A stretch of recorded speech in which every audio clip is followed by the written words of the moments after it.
Buenas noches, Montaraces. Hoy volvemos a encender el fuego, porque vamos a hacer una regrabación o una reinvitación. Y escucháis bien, este concilio se hace por segunda vez. Vosotros no lo sabéis, pero por desgracia esto ya se hizo y no se grabó. Así que, armados de paciencia, Marcos vuelve al ruedo a aguantarnos una noche más. Ya sabéis quién es Marcos, porque lo hemos tenido aquí varias veces y además hace poco lo tuvimos para hablar de los últimos libros sobre la historia de los últimos 100 años del Imperio Romano. Como sabéis, él ha estado toda su vida la vida alrededor de lo que es la banca y los seguros. Y además de que tener formación económica. De hecho, está licenciado en economía. Pero lo más importante es que es lo que ha hecho después. Cuando una persona llega a la jubilación, se va a ver obras o se va a cuidar a los nietos. Marcos se encerra en el cuarto y se pone a escribir poesía, se pone a escribir aforismos o se pone a escribir libros, ya sea literatura o sea divulgación. Además, es bastante prolífico, porque no está presentando un libro y ha escrito otro. Podemos hablar de su trilogía sobre la historia del último siglo del Imperio Romano, que luego utilizó para hacer la obra divulgativa que ha publicado Eneas, para hablar de las élites y el arte de la impostura, que es por decir, una primera parte del libro que vamos a hablar hoy, aunque está sacado con diferentes editoriales.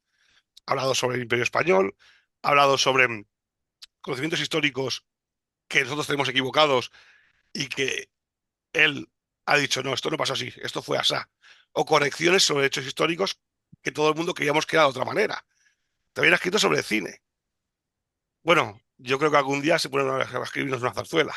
Pero sin más dilación, os doy paso con el invitado, que es el más importante. Así que, buenas noches, Marcos. Pues muy buenas noches, muy buenas noches. Bueno, estoy encantado de estar nuevamente con vosotros, ¿eh? Aunque en este caso sea reincidir, pero como nadie se ha enterado de semejante cosa que nos pasó, vamos, pues yo estoy encantado de la vida de volver a estar con vosotros y volver a hablar de temas que a mí me parecen extraordinariamente apasionantes, ¿no? Sí, ya lo creo que sí. Mirad, el libro que hoy nos convoca, ¿no? Que es mi último libro editado, no mi último libro escrito, porque el último libro escrito saldrá en el mes de junio, lo edita Almuzara, y será una historia sobre la banca y el dinero. Pero este es mi último libro escrito, como digo. El último libro editado es el de los poderosos, la rebelión de las élites mundiales.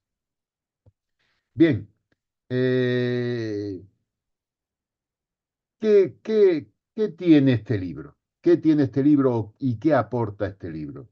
Pues veréis, hace mucho tiempo, eh, empecé a generar, a crear el germen de una idea que se ha ido desarrollando a lo largo de bastantes años, porque este es un libro que procede de la reflexión y del trabajo de muchísimo tiempo.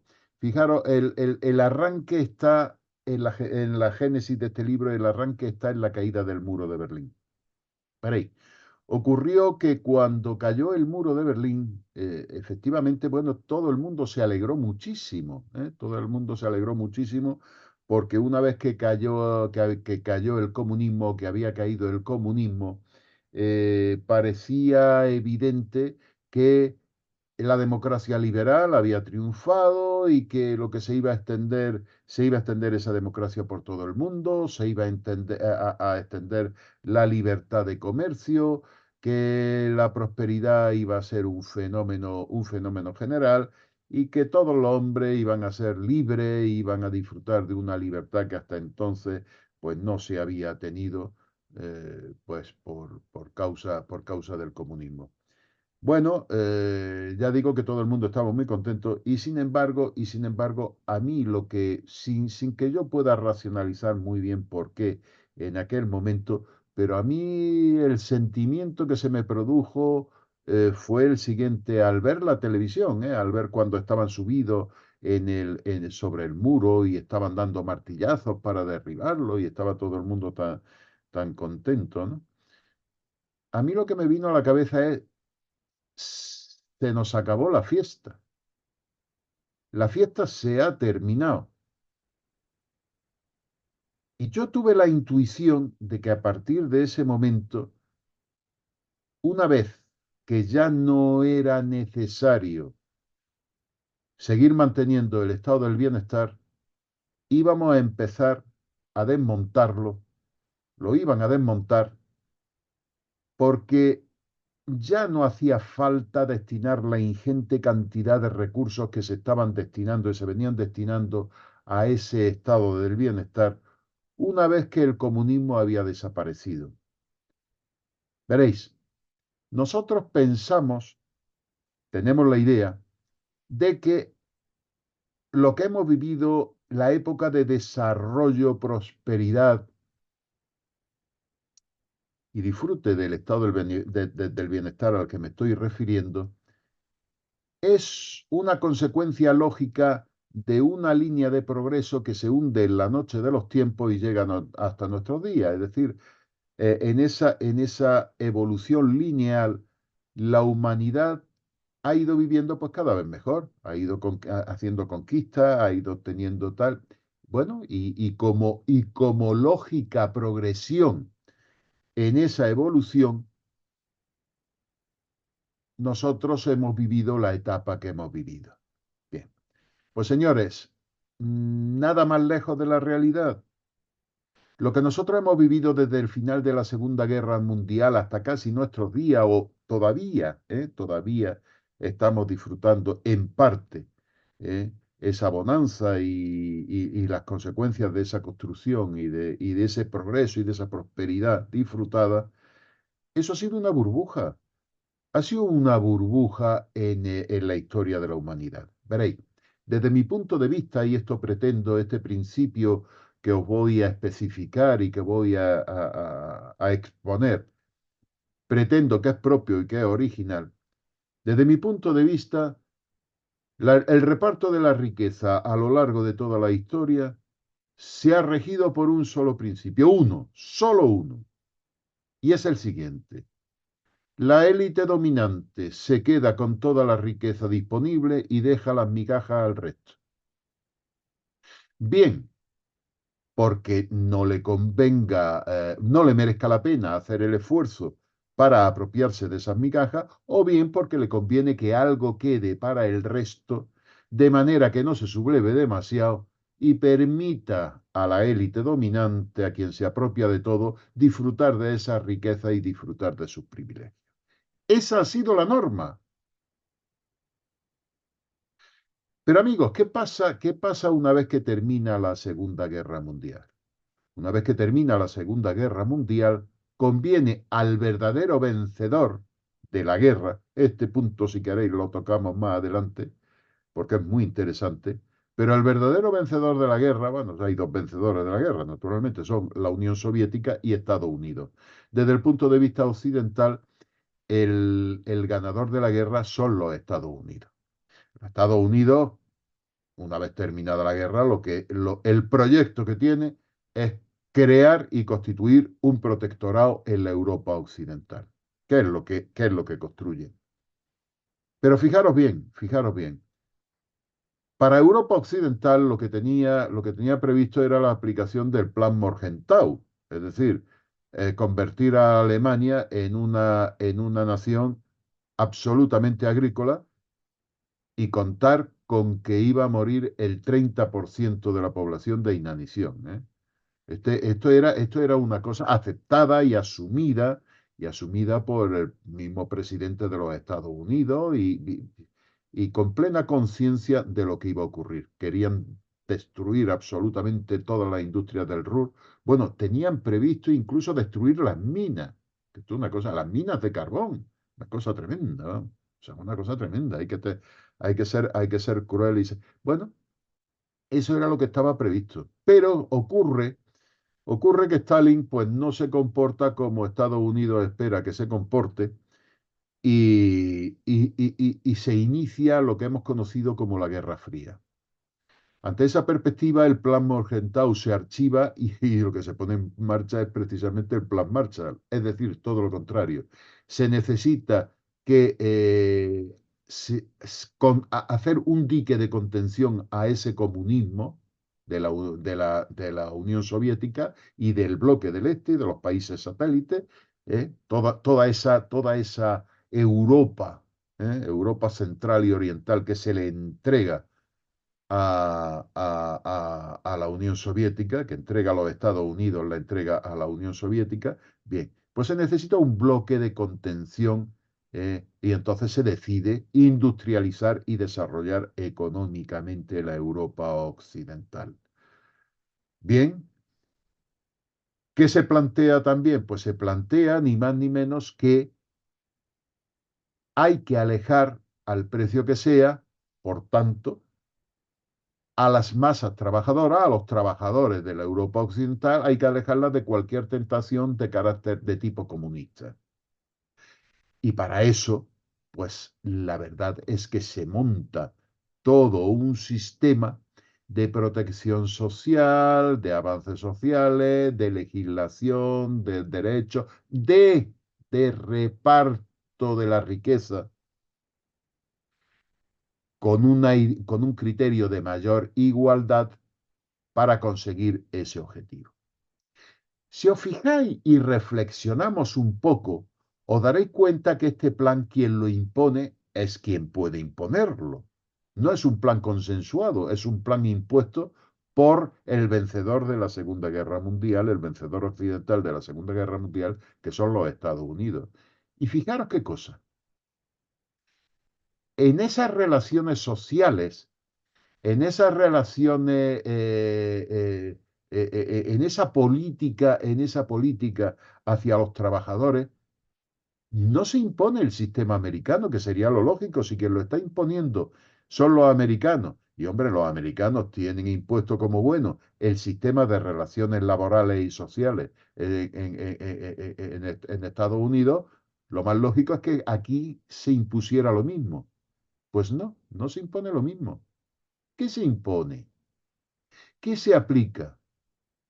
Pues vosotros me vais a perdonar, pero desde mi punto de vista lo que se aplican son toda la filosofía de relaciones laborales y sociales del nacionalsocialismo.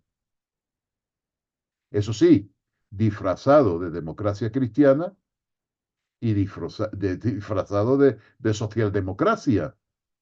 Pero fijaros, voy a dar una prueba de que no debo de andar muy equivocado en este planteamiento que parece, como aberrante. No, no, cuidado. No debo andar muy equivocado, porque fijaros bien que en España las relaciones laborales y sociales, la evolución de los trabajadores en España y la evolución en ese reparto de la riqueza, en esa creación y construcción del estado del bienestar, corre paralelo perfectísimamente con el resto de Europa, pero perfectísimamente con el resto de Europa. Y no nos olvidemos que las relaciones laborales, todo el enfoque social, todo el tratamiento social, toda esa creación del Estado de Derecho y todo eso está basado en el fuero del trabajo. Y el fuero del trabajo es una copia literal de la Carta del Lavoro de Mussolini. De modo que no estoy diciendo ninguna tontería. Fijaros que disfrazado de democracia cristiana o de socialdemocracia en Europa, lo que se implanta es un sistema como el que he dicho. Bien, todo esto resulta con un éxito extraordinario porque la industria europea se desarrolla de tal manera, se desarrolla de tal manera la economía, se integra de tal manera a esas masas trabajadores, se crea una clase media, se crea un ámbito de prosperidad tremendo, tremendo, y se consigue el éxito precisamente de constituir ese escudo en plena Guerra Fría frente a la Unión Soviética. Fijaros bien, ¿qué ocurre? Pues ocurre que llegado al año 1968, esas mismas élites dominantes descubren con horror y con sorpresa, que precisamente la primera generación que lo ha tenido absolutamente todo, que ha recibido todos los beneficios del sistema creado, los niños pijos ricos bien de clase media y media alta, de familias de derechas, resulta que se sublevan en París defendiendo criterios de izquierda, defendiendo criterios neocomunistas, postcomunistas, etcétera, etcétera. Caramba, qué sorpresa, señores, qué sorpresa. Y no lo habían visto venir. Bueno, esto tiene una importancia fundamental porque es el origen y la raíz de toda la ideología que posteriormente se va a desarrollar como ideología progre, ¿no? Por esos héroes épicos, ¿eh? Que luchaban por las nuevas ideas y por los nuevos avances hacia el socialismo y hacia tal. O sea, esa lucha épica que consistía fundamentalmente en correr unos riesgos personales tremendos, como era el de torcerse un tobillo o coger un resfriado en manifestaciones donde iban protegidos por la policía. Pero la lucha épica, bueno, esto es, o sea, vamos a ver, lo mismo que crearon esa retórica, ese relato de la lucha épica, es con lo que han creado el relato de todas las ideas que defienden estos progres desde entonces. Bueno, esto ya significó un aviso. Amigo, aquello no iba por buen camino y eso no era precisamente lo que pretendían. Así que para tener esa cosecha, lo mismo había que ir pensando en replantearse toda la situación. Cosa que hicieron, pues poniendo ya en marcha todas las ideas del neoliberalismo. Es decir, en un momento determinado, la élite dominante se plantea empezar a recoger velas. Y uno de los instrumentos que pone encima de la mesa o que empieza a manejar es precisamente la difusión del neoliberalismo. Fijaros bien, ¿qué es lo que se plantea a fin de cuentas estos poderosos? ¿Y por qué el libro se llama Los poderosos, la rebelión de las élites mundiales? Mirad, aquel planteamiento del que estoy hablando y que voy a desarrollar a continuación nos ha llevado a la situación que estamos viviendo en nuestros días. ¿Qué es lo que estamos viviendo? Pues mira, desde mi punto de vista estamos viviendo por primera vez en la historia de la humanidad una revolución inversa. Una revolución que se está dando al revés de cómo se han dado todas las revoluciones que nosotros hemos conocido. Fijaros que la dinámica de las revoluciones contemporáneas, que empiezan con la Revolución Francesa, bueno, de alguna manera la Revolución Americana, que tiene su propia naturaleza y que tiene su propia especificidad, pero la Revolución Francesa lo que se da es que una clase social inferior se rebela contra quienes ostentan el poder para desplazarlos de ese poder y tomarlo como propio y ejercerlo en su propio beneficio a partir de entonces. Esa es la Revolución Francesa y eso es lo que ocurre en la Revolución Francesa. Pero es que en la Revolución bolchevique, bueno, pues el supuesto proletariado, el que se rebela contra la burguesía y la aristocracia en el poder para desplazarla del poder, tomar ese poder y utilizarlo en su propio beneficio. Esa es la dinámica que conocemos nosotros de las revoluciones. ¿Y qué es lo que está ocurriendo ahora? Pues señores, que se está dando una revolución inversa, es decir, que por primera vez es precisamente la élite dominante, es decir, la clase superior, la que se rebela contra su propio sistema, para desplazar del poder en sentido amplio, que había conseguido toda una masa trabajadora, toda una clase media, toda una burguesía intermedia, para desplazarlos y apropiarse de todos los recursos que se estaban destinando al estado del bienestar al que me estaba refiriendo y que se estaban destinando a aquella prosperidad compartida. Se trata de volver a aquel principio de la élite dominante se queda con toda la riqueza disponible y deja las migajas al resto. Y cuidado que no vamos mal, ¿eh? Que no, o sea, que no me estoy equivocando mucho en ese camino recorrido, porque desde la época, desde los años 70 y demás y tal y que cual, cuando el 1% de la población, el 1% de esa élite, perteneciente a esa élite a la que me refiero, acopiaba el 9% de la riqueza que se generaba en la Tierra. Estamos en este momento en que ese 1% se apropia del 63% de la riqueza que se genera en el planeta. Es decir, la revolución se está produciendo y se está andando ese camino. Bien, para llegar a la situación en la que hoy estamos, pues se ha recorrido un camino en el que se ha utilizado, en principio, el neoliberalismo. El neoliberalismo, que significa hacer que todo esté regido por el mercado, todo, absolutamente todo, tenga el precio que el mercado le ofrezca. Libre mercado, libertad de comercio, privatización absoluta de toda la economía,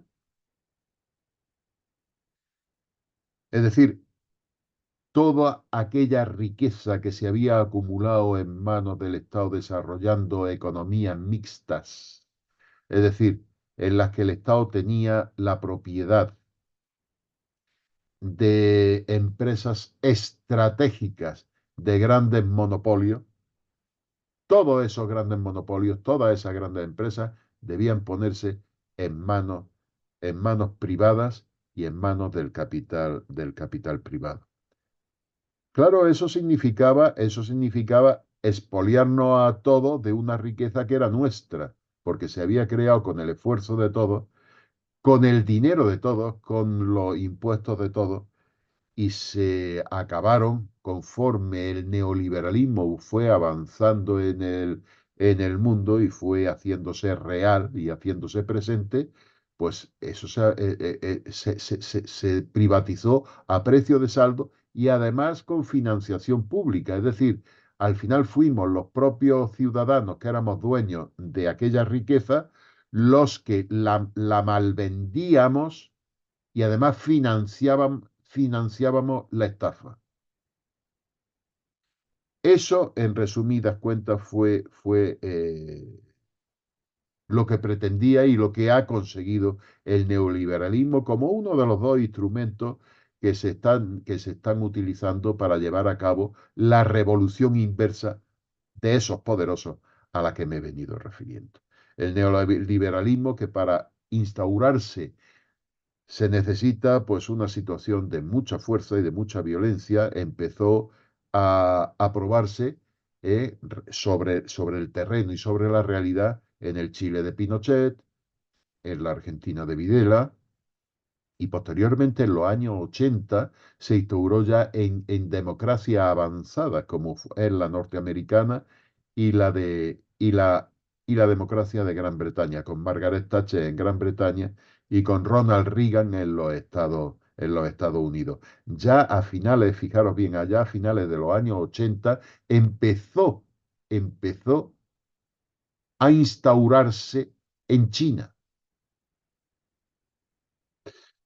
Y bueno, pues con la caída del muro de Berlín, queridos amigos, ya esta élite mundial vio que podía acelerar el paso hacia lograr los objetivos que quería. Intentó imponer este neoliberalismo pues en Polonia, lo intentó imponer y lo consiguió imponer en Sudáfrica, ¿estamos? Con todo esto lo voy analizando, ¿sabes? En el libro de los poderosos, en el libro del que estoy hablando, lo analizo muy pormenorizadamente y con toda clase de datos y toda clase de detalles. Bien, pues intentó implantarse en Rusia. Claro, en Rusia estaba Gorbachov, cuando cae el muro de Berlín estaba Gorbachov, y Gorbachov lo que pretendía era hacer un cambio sereno, tranquilo, un cambio que a lo largo de 15 años llevara al país desde un comunismo ya fracasado a una economía mixta, es decir, a una economía donde funcionase el mercado, hubiese capitalismo, pero el Estado conservase pues la propiedad de grandes corporaciones estratégicas, de grandes monopolios, en beneficio de la sociedad, de tal manera que los trabajadores no perdieran las ventajas sociales o gran parte de las ventajas sociales que habían disfrutado con el comunismo durante la época comunista. Esto, vamos a ver, Occidente no lo toleró, no lo consintió de ninguna de las maneras, no lo consintió de ninguna de las maneras y forzó a que Gorbachev acelerara. Él se resistió, no quiso acelerar y entonces encontraron a su hombre en Yeltsin. Yeltsin fue el hombre de Occidente para destruir, para destruir realmente a la Unión Soviética y para parcelarla, que era otra de las cosas que quería Occidente, parcelar Rusia y hacerla pedacitos. ¿Vamos?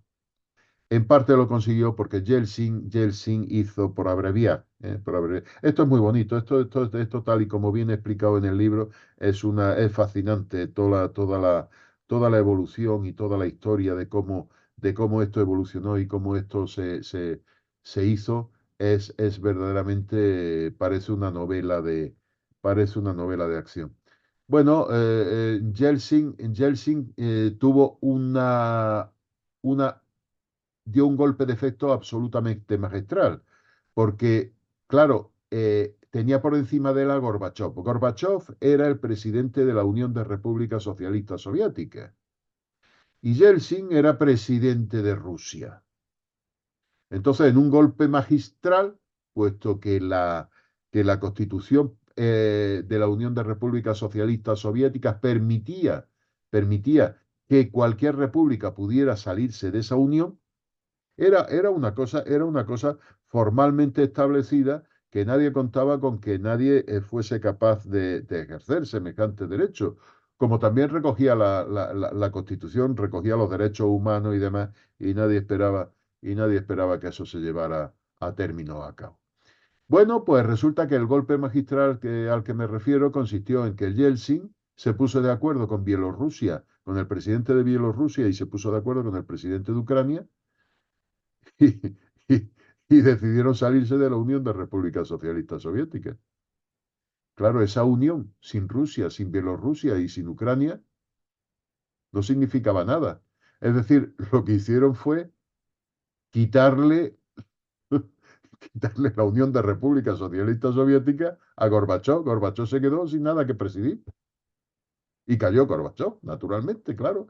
Cayó Gorbachov, Yeltsin se convirtió en el hombre de Occidente y fue el que acabó con la democracia en Rusia, el que hizo las privatizaciones salvajes que puso fundamentalmente en manos de fondos de inversión occidentales y de capitostes del propio partido.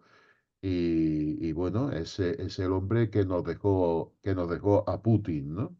Que ya, bueno, pues ya supo reaccionar ante el trato que había recibido Rusia y ante lo que había encontrado Rusia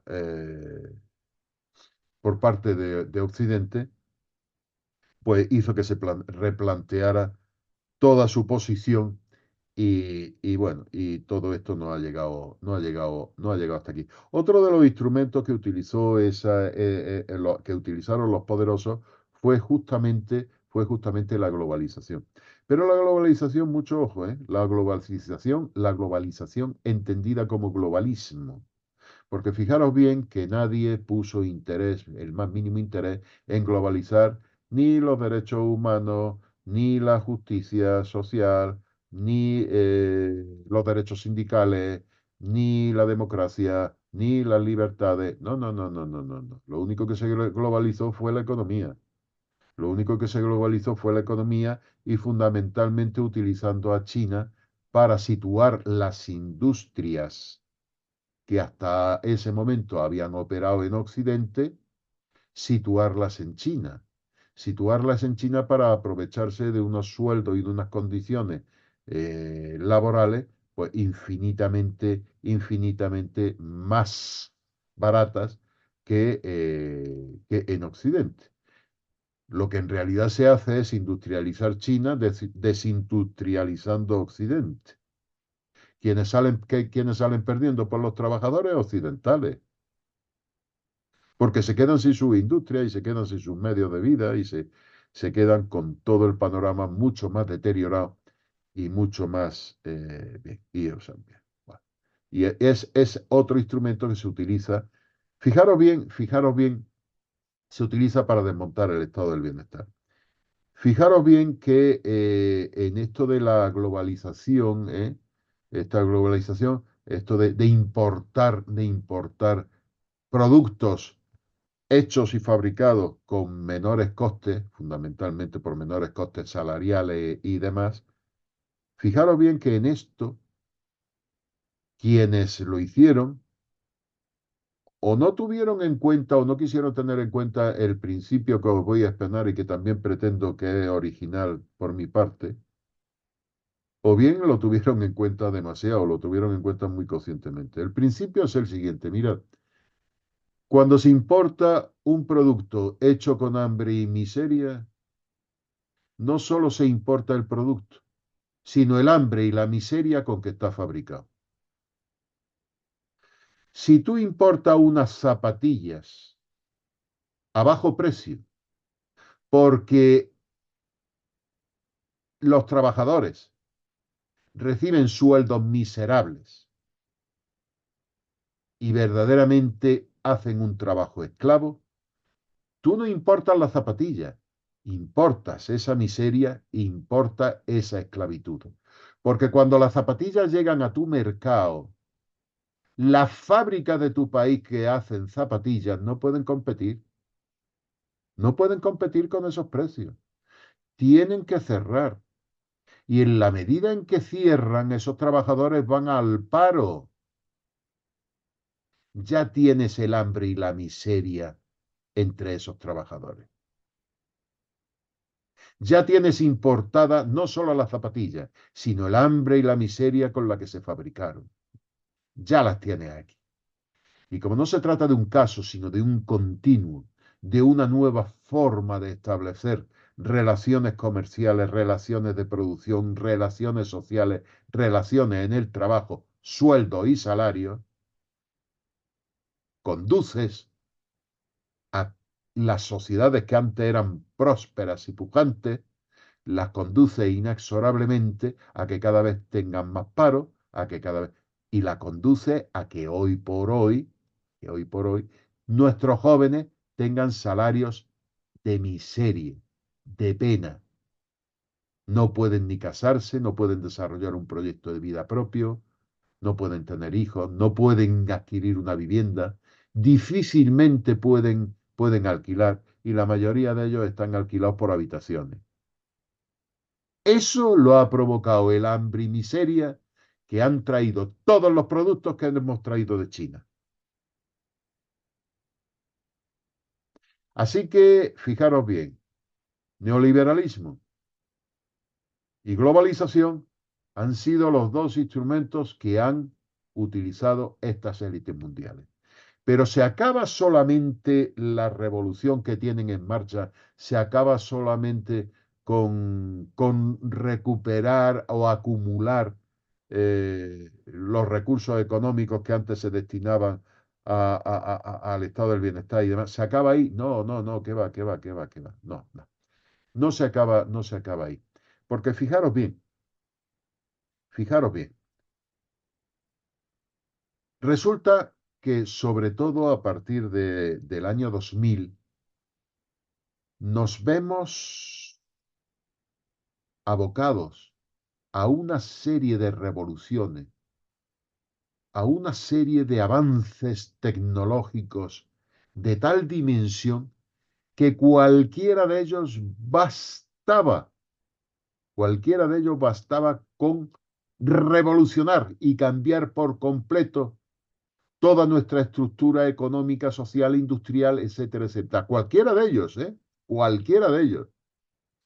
Y sin embargo nos encontramos con que en los pocos años que llevamos de este siglo se han producido, fijaros bien, un desarrollo inaudito de Internet y de la informática, la aparición de ordenadores cuánticos que multiplican por 1 millón la capacidad de procesar operaciones. 1 millón infinito, ¿vale? El Big Data, esto no existía antes.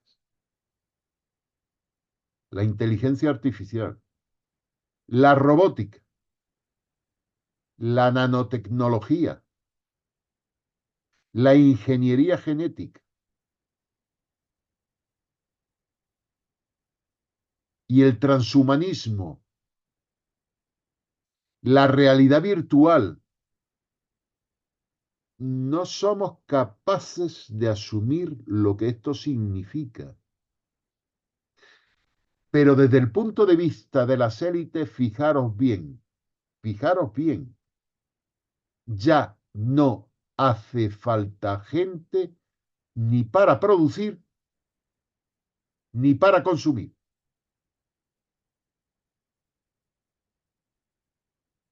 Todos estos, a muy corto plazo, todos estos avances tecnológicos van a producir que la fabricación de bienes, productos y servicios lo hagan, bueno, los servicios de otra manera, pero la producción de bienes y servicios, y bienes y productos, lo van a hacer los robots, lo va a producir la robótica, con una informática desarrolladísima, con la inteligencia artificial, con el Big Data, que determina qué producir, qué no producir en función de... No sé si somos capaces de darnos cuenta. Lo van a hacer robots. No necesitas trabajadores, no necesitas obreros. Pero es que además tú ya no necesitas una masa de consumidores que te mantenga una economía de escala, que te mantenga un nivel de producción que haga que se puedan retornar las inversiones, que haga, o sea, que tenga un nivel, esa producción tenga un nivel que haga posible el retorno de las inversiones, que haga posible la eficiencia y la eficacia en esa fabricación. No necesitas consumidores, es decir, por lo menos no necesitas la cantidad de consumidores que estamos teniendo ahora. Situación, pues muy sencillo. Si no se necesita gente y no se necesitan ni para trabajar ni para consumir, pues puedes establecer qué clase de humanidad quieres. Y han establecido una humanidad de 500 millones. Es decir, sobran 7.500 millones de habitantes. No sé si os suena. No estoy diciendo disparate, ¿eh? No sé si os suena. Esto es el gran reseteo. El gran reseteo es este. Porque además, se plantea lo siguiente. Vamos a ver. Si dejamos que esto esté con la población que tenemos, aunque la reduzcamos a la miseria, mire usted, 7.500 millones de habitantes reducidos a la miseria por poco que consumen una cantidad de productos, de materias primas, consumen una cantidad de recursos increíbles. ¿Para qué? Para nada. Para nada. Y además para malvivir, para llevar una vida asquerosa. Pues aquí estamos, en el gran reseteo. Y el planteamiento, señores, es que haya 500 millones de habitantes en el planeta que se sirvan de todas esas tecnologías, que se beneficien de todas esas tecnologías y que sean, pues, esa masa crítica que haga mantenerse el sistema. Vale. Fijaros bien que para construir para acceder a ese gran reseteo, lo que se necesita es destruir la sociedad tal y como la conocemos. Se necesita destruir el sistema tal y como existe. Y ahí, amigos, se da la siguiente paradoja y se da la siguiente situación. Yo no sé si no ha llamado la atención hasta qué punto vienen a coincidir todos los planteamientos de Davos con los planteamientos de la extrema izquierda y del neocomunismo o del poscomunismo, llamémoslo como queramos. Son cosas, da igual. No sé si os llama la atención, que es que coinciden punto por punto los planteamientos de Davos con los planteamientos de la izquierda más radical y más extremista. Señores, las cosas no ocurren porque sí, ni son coincidencias. Es que estas élites mundiales lo han comprado todo y lo han puesto todo a su servicio para conseguir sus objetivos, que son los que os he explicado y son los que he mencionado anteriormente. Señores, seamos claros, han comprado el comunismo. ¿Y por qué y para qué? Pues muy sencillo. El comunismo quiere destruir el sistema tal y como existe, con otros fines, con otro propósito, para otra cosa. ¿De acuerdo? Pero quieren destruirlo.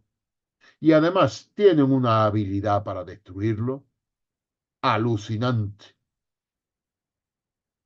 Pues esas élites mundiales han comprado el comunismo, lo han hecho y están utilizando para que destruyan el sistema. Ya les llegará el momento a ellos de ser excluidos cuando convenga, cuando haga falta y demás.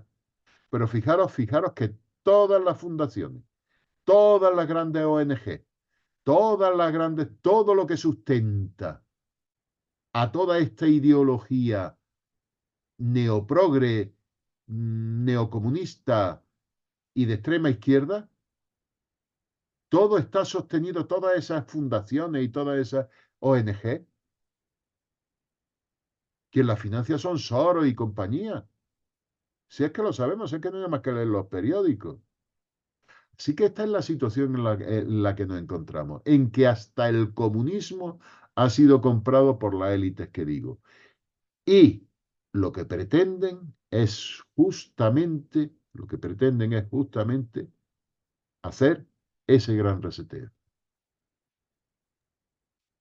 Pues sí, muchas gracias, Marcos. Y ya lo que has comentado sobre los 500 millones, también te lo dije el otro día, es que eso, que ya realmente el planeta ha llegado a su pico máximo de población.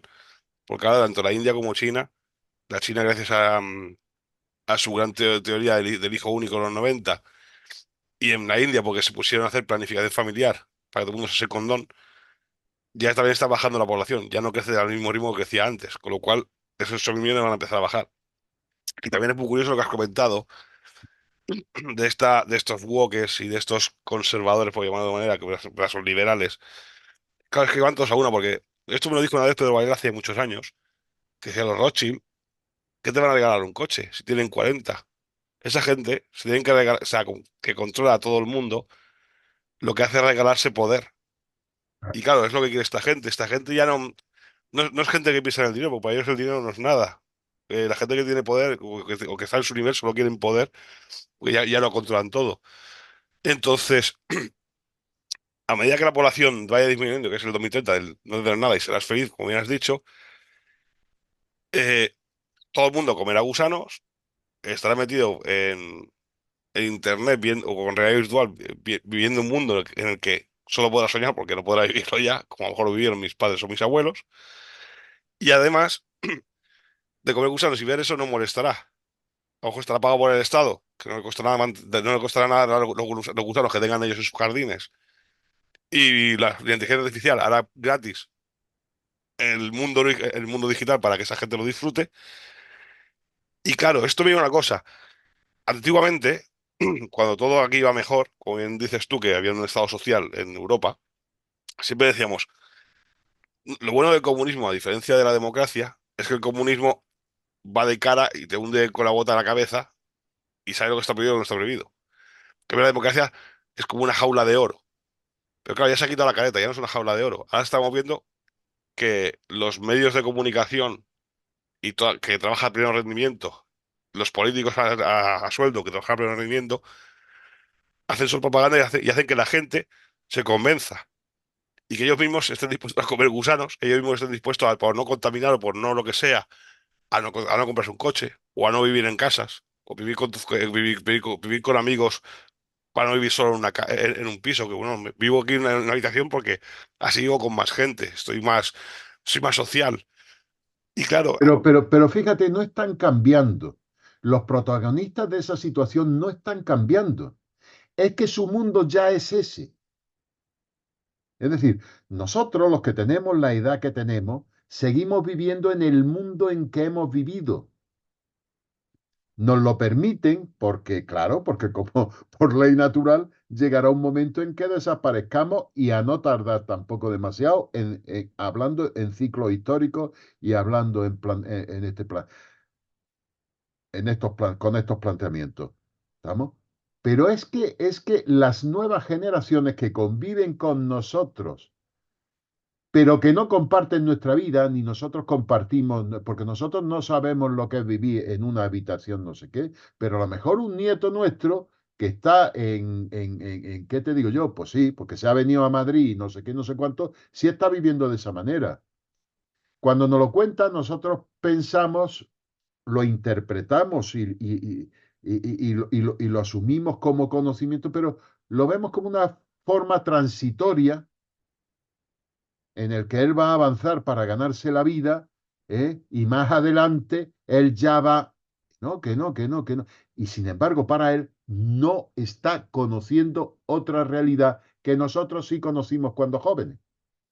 Esa realidad él ya no la está conociendo. Así que conviven mundos que no tienen nada que ver unos con los otros.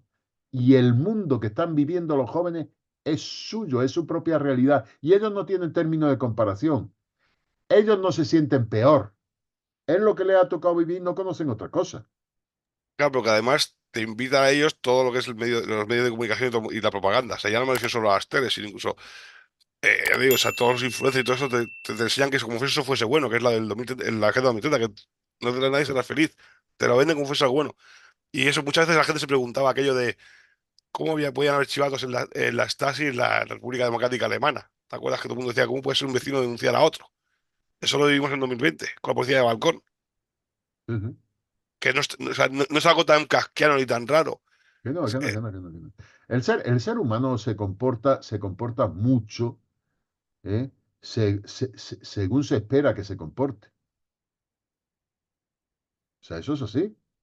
O sea, hay mucho, ¿no? O sea, hay muy poca gente con criterio propio. Quiero decir que nosotros tenemos un sentido bastante gregario y bastante cómodo. Quiero decir que nadie quiere lío, ni quiere, ¿verdad? Y todo el mundo se inclina hacia aquello que le conviene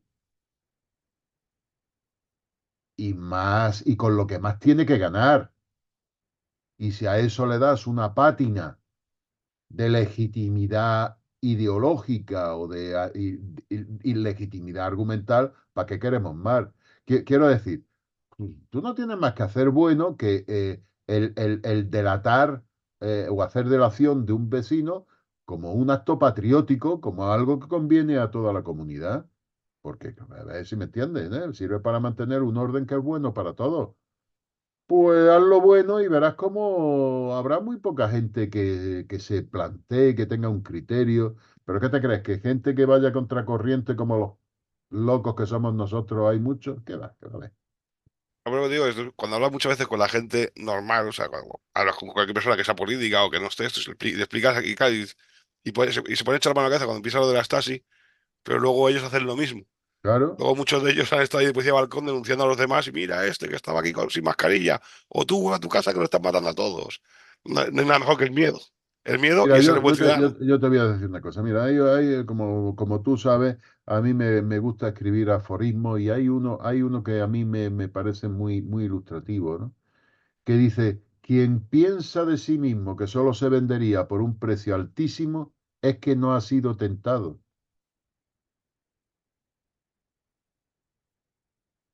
Que la gente está dispuesta a venderse por muy poquito, ¿eh? Sí, sí, correcto. La gente tiene un precio muy bajo. Sí, Incluso en algunos partidos de nuestro área se regalaban, porque con la excusa de que ganan más votos. ¿eh? Efectivamente, así es. Sí. Aquí, Marcos, eh, quiero realzar lo que has comentado, y es que del año 89, la, la, la caída del muro, la anexión de la Alemania occidental, de la Alemania oriental y la caída del Imperio Soviético, una de las conclusiones o de las consecuencias que trajo, como tú bien has dicho, es que no hubo ninguna guerra. Fue simplemente el comprar a todos estos soviéticos, comunistas, socialcomunistas, que habían vivido en esos países, en concreto a los que mandaban, porque no a los demás les era igual, y sobre todo en pervertir cualquier, ir destruyendo cualquier idea positiva que podían tener, como bien has dicho, la justicia social, la igualdad, por lo menos intentarla, y convertir en funcionarios a sindicalistas, políticos, políticos sobre todo municipales, o sea, los que están cerca de las personas, los que ven los problemas reales de que en esta calle no hay luz o que en la otra pues hay un problema que hay que asfaltar. O sea, corromper y lograr que estas personas fuesen funcionarios.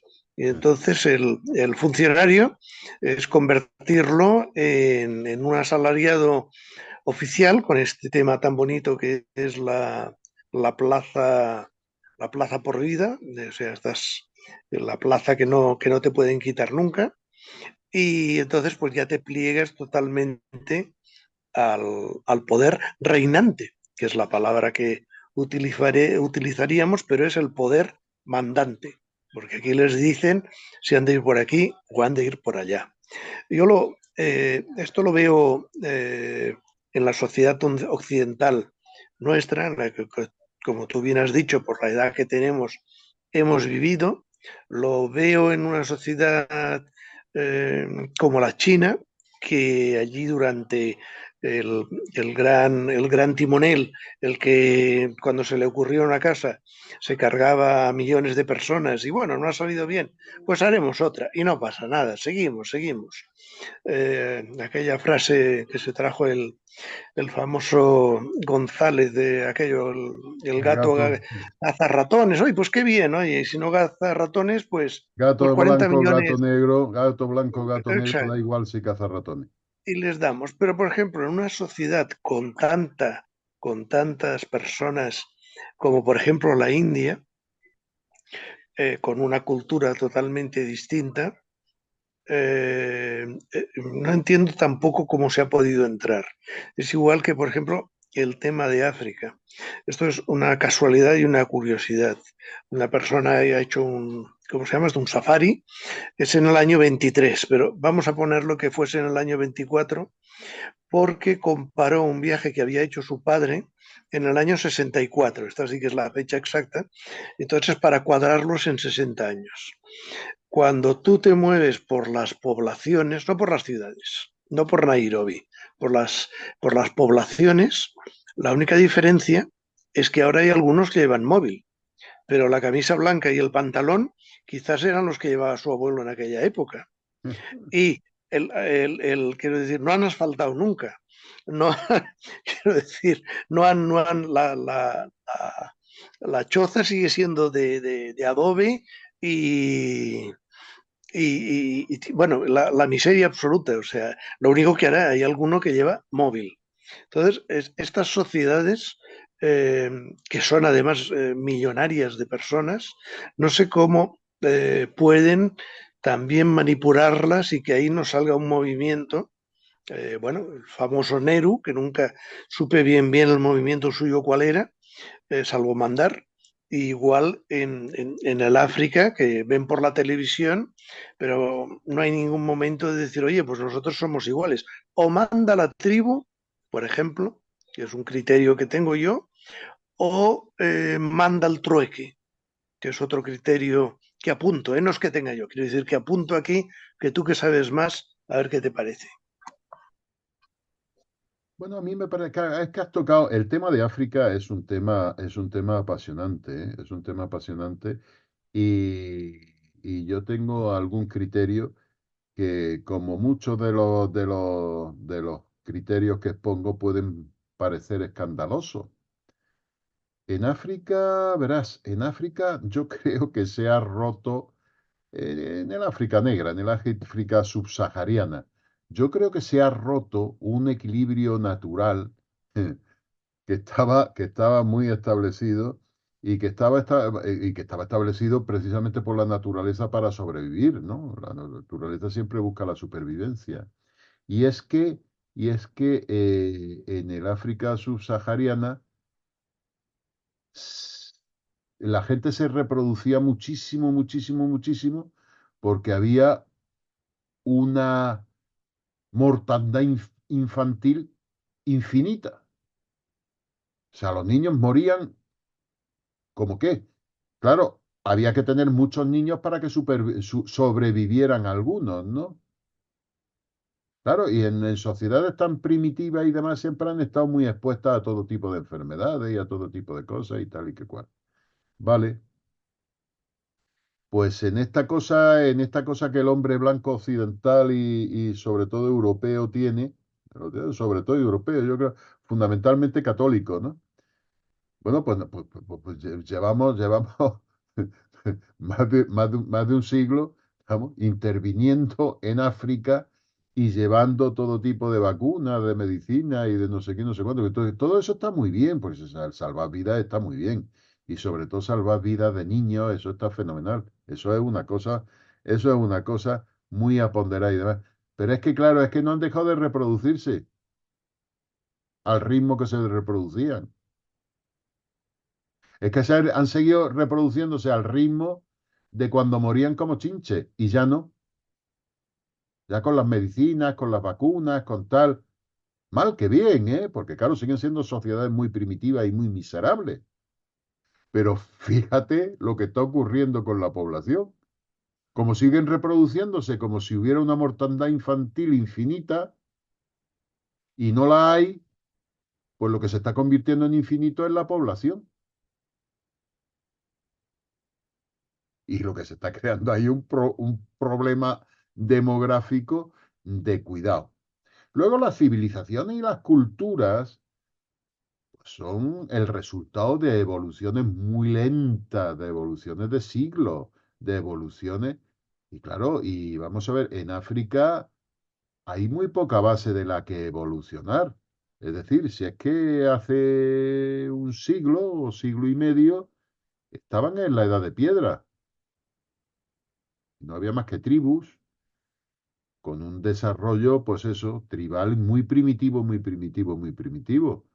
Pasar de la edad de piedra a una sociedad tecnológica, pues puede suponer, pues, decenas de miles de años. No miles de años, sino decenas de miles de años.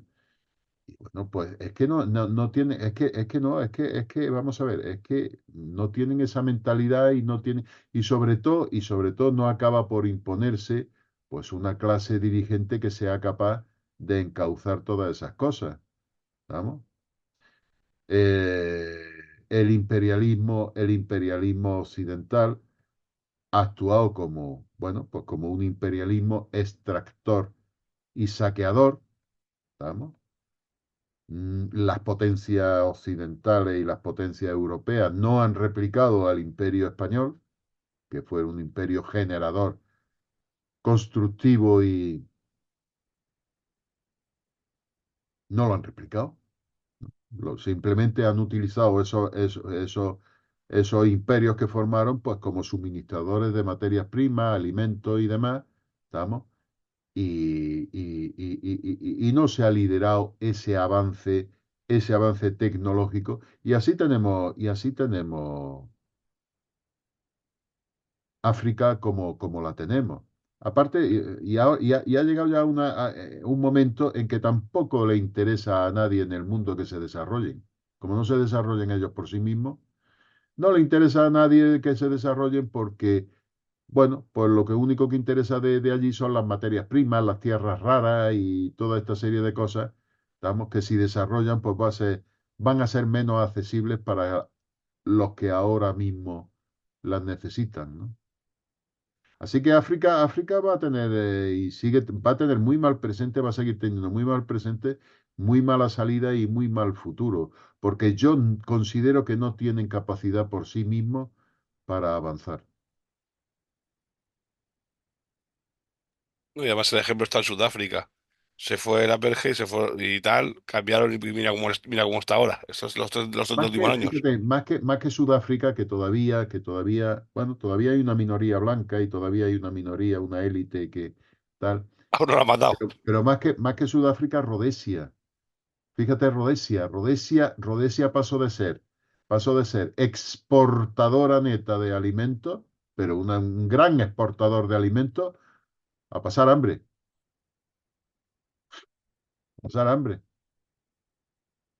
¿Ya está? Ha desaparecido. Claro, es que, repito, esto demuestra que una cultura no se improvisa. La cultura no es algo que se asuma por convencimiento por parte de quien no la tiene. Que no, que no. África era primitiva y seguirá siendo primitiva, y en la medida en que desaparezca el hombre occidental y el hombre de origen europeo de allí, pues irá hacia atrás y no hacia adelante. Marcos, no digas Rhodesia, porque claro, se nota la edad que si la gente sabe de qué estás hablando, ya les contarás saber lo que es Zimbabue, imagínate Rhodesia, dirán, eso lo han sacado de Narnia. Rhodesia era un país de un señor que se llamaba Cecil, no me acuerdo la letra, Rhodes. O Sí, sea, efectivamente, Rhodes, sí, era su finca de verano, por decirlo sí, así. sí, sí, efectivamente, efectivamente. Uno de los grandes constructores del imperio británico en África, sí. Bueno, oye, en cuanto a mí esto de cumplir años, ¿sabes? Me va situando en la edad que me corresponde, ¿sabes? O sea que no te creas que me causa demasiado trauma. No me causa demasiado trauma. Menciono, ahora que has dicho Rhodesia, la actual Zimbabue, Ah, que el último primer ministro blanco, Ian Smith, tenía una frase que a mí me gustaba mucho y es que en África la democracia era un hombre, un voto, una sola vez. Es como te he comentado antes, Marcos, y tu opinión sobre la India, que es otro continente humano, bueno, no lo acabo de entender. Mira, sobre la India, bueno, pues sobre la India es otro de las grandes culturas, de las grandes civilizaciones, que además por el peso específico que tienen en cuanto a población y demás, pues es una de los nuevos sujetos ascendentes en el mundo. ¿Estamos? Bueno, pues han sabido industrializarse muy bien. Yo creo que ha tenido mucho que ver el hecho de que si quieres ser una potencia nuclear en el mundo tienes que estar industrializado, tienes que tener un soporte industrial que asuma eso. Y allí, pues, con el problema que tienen con Pakistán, que también es una potencia nuclear, ha hecho que se industrialice. Bueno, y eso lleva a que tengan el grado de desarrollo que tienen. Claro, como hay tal cantidad de población, pues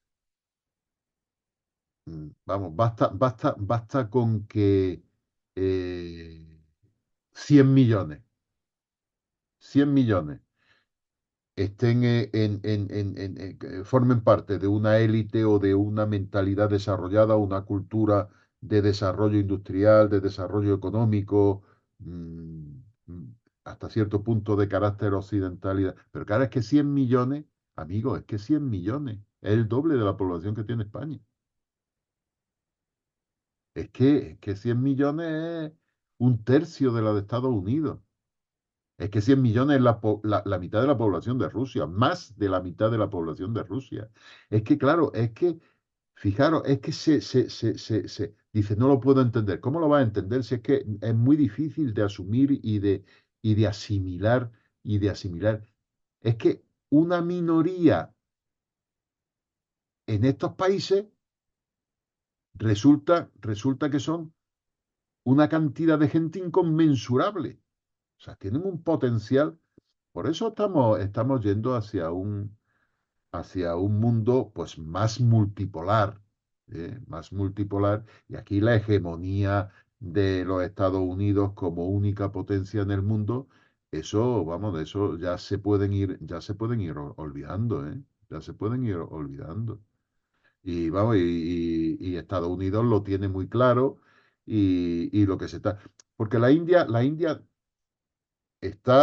vamos a ver, está buscando y está encontrando y se está haciendo con un lugar en el mundo, un lugar protagonista, un lugar que entiende que le corresponde y le corresponde por su potencia demográfica y por su potencia industrial y por su potencia, porque lo mismo, vamos a ver, lo mismo. Si es que, si es que una, una potencia económica llevada a cabo por 100 millones de criaturas, pues es una potencia enorme en el mundo. Bueno, pues allí tienen 1.400 millones de criaturas, es decir, o sea, claro que son una potencia, claro que son una potencia, y más que lo van a hacer, ¿no? Y más que lo van a hacer. Y, bueno, y China, ¿para qué hablamos? Porque además China quiere disputar la hegemonía mundial a los Estados Unidos. Es que quiere hacerlo. Es que va a hacerlo. Y es que va a poder hacerlo. Por eso Estados Unidos se está deshaciendo de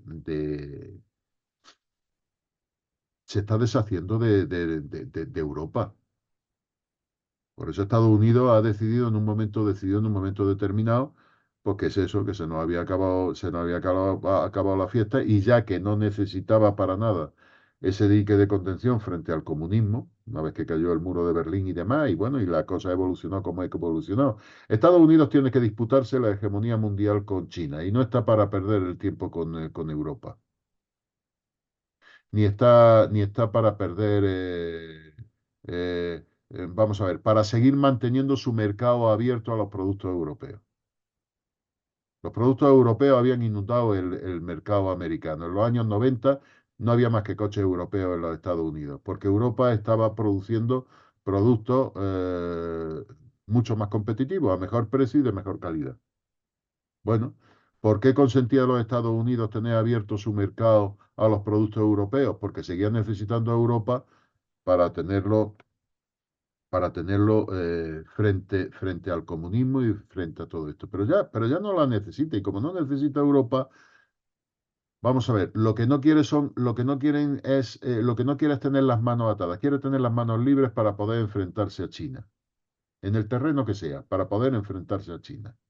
Y entonces ha decidido que Europa deje de tener relevancia ninguna, deje de tener protagonismo en el mundo. Mirad,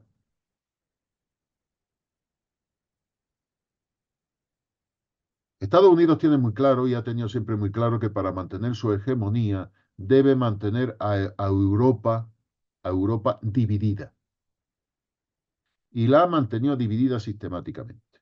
Estados Unidos es el heredero de la mentalidad y del planteamiento hegemónico de Gran Bretaña, del Imperio Británico. Imperio Británico mantenía la hegemonía mundial y mantenía la hegemonía mundial y mantenía esa hegemonía en base a que en Europa, en el continente, no surgiera ninguna potencia.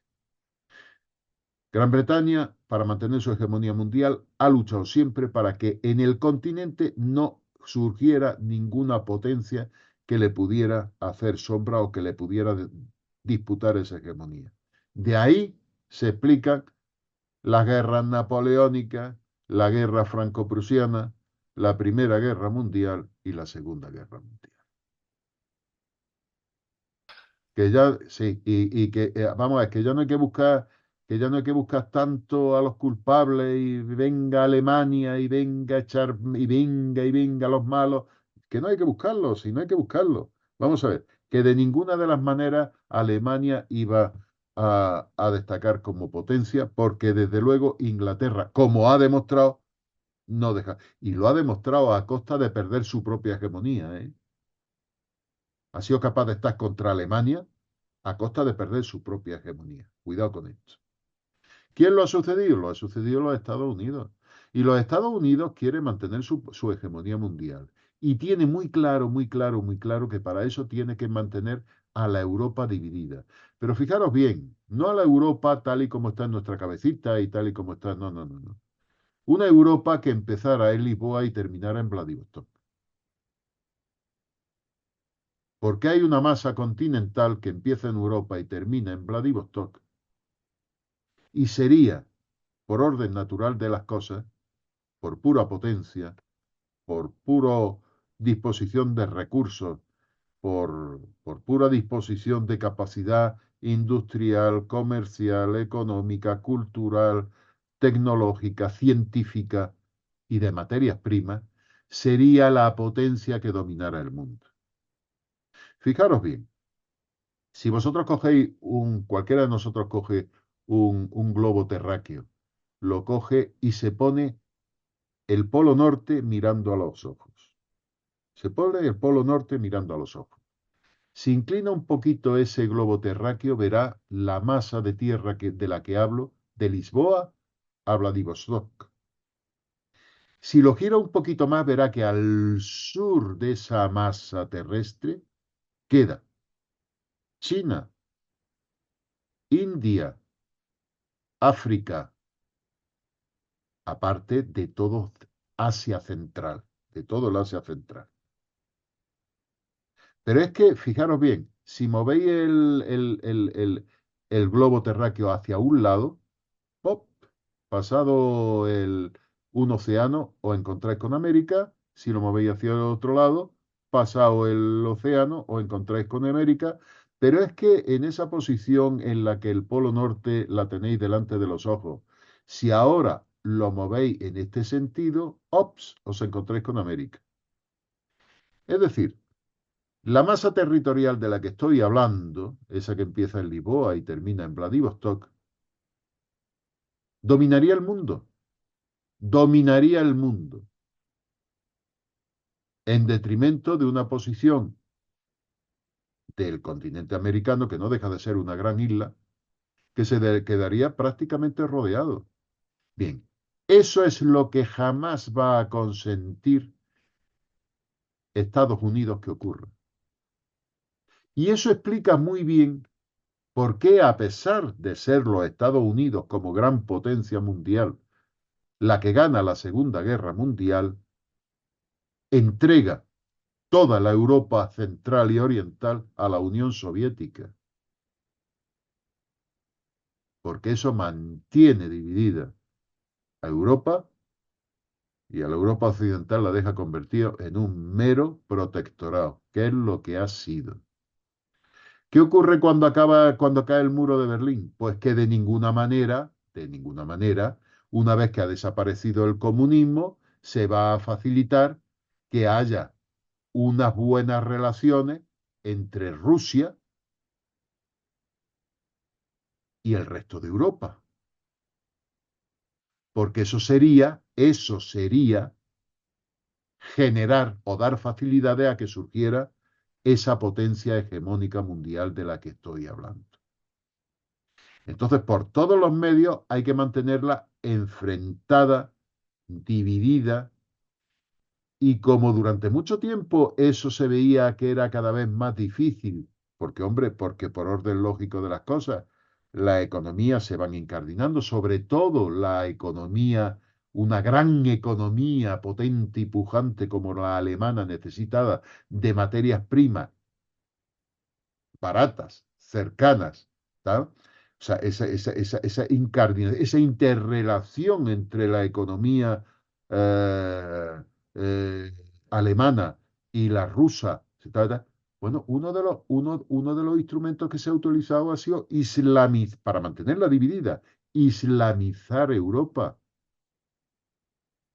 Toda esa corriente y toda esa masa de inmigración tiene un propósito, que es destruirnos y dividirnos. Para que no podamos encontrar ese destino que naturalmente nos correspondería.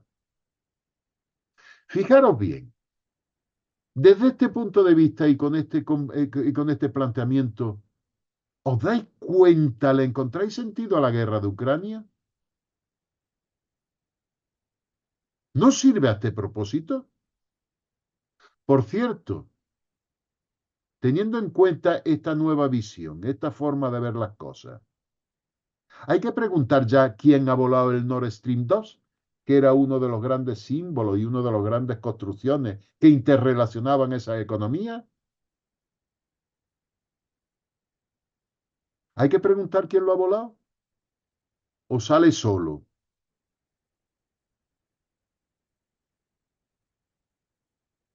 Pues en esta estamos. En esta estamos. Europa lo tiene muy mal, ¿eh? Europa yo la veo que ha pasado el punto de no retorno. Vamos hacia una edad oscura. Yo no sé lo que pasará a medio plazo, pero a corto plazo no tenemos solución. Porque entre otras cosas, un instrumento que se está utilizando para destruir Europa es la corrupción y el soborno de todos nuestros dirigentes y de todos los que tienen capacidad de decisión y capacidad de gobierno. Y todo esto está ocurriendo y está ocurriendo delante de nuestros ojos. No son ideas conspiranoicas, pero si no, aquí no conspira nadie. Si aquí se reúnen en Davos y se reúnen con prensa y te dan comunicados y salen escritos y todo el mundo te cuenta lo que ha pasado y lo que quieren y lo que y además te lo dicen. Y además que te lo dicen, sé que salen y te lo dicen. Y en esta estamos. Y esto es precisamente, bueno, pues lo que los poderosos, la rebelión de las élites mundiales, analiza, trata, explica, ¿estamos? Y lo explica, pues eso, desde, desde finales de la Segunda Guerra Mundial hasta nuestros días. Cómo evoluciona el mundo y qué es lo que ha ocurrido para que lleguemos a la situación en la que estamos. Y entiendo que el valor que tiene este libro es que consigue explicarlo. Ya sabéis, chicos, si queréis saber cómo funciona el mundo y las reflexiones de ¿Y por Marcos, qué hemos llegado hasta aquí? ¿No? bueno, Montaraces, hasta aquí terminamos hoy este concilio, o este reconcilio de haberlo hecho 2 veces. Apagamos la vida virtual, esta vez sí estamos grabando, y damos muchas gracias a Marcos por aguantarnos las veces que lo llevamos, y también para invitarle a la próxima vez, en junio, cuando saque su nuevo libro, que estamos deseosos de poder leerlo y poder hablar con él del mismo. Pues encantado y a vuestra disposición y un abrazo muy grande para todos bueno, pues no hagan el honor de seguirnos, ¿no? Y dedicarnos su tiempo. Espero que les sea de provecho cuanto hemos expuesto.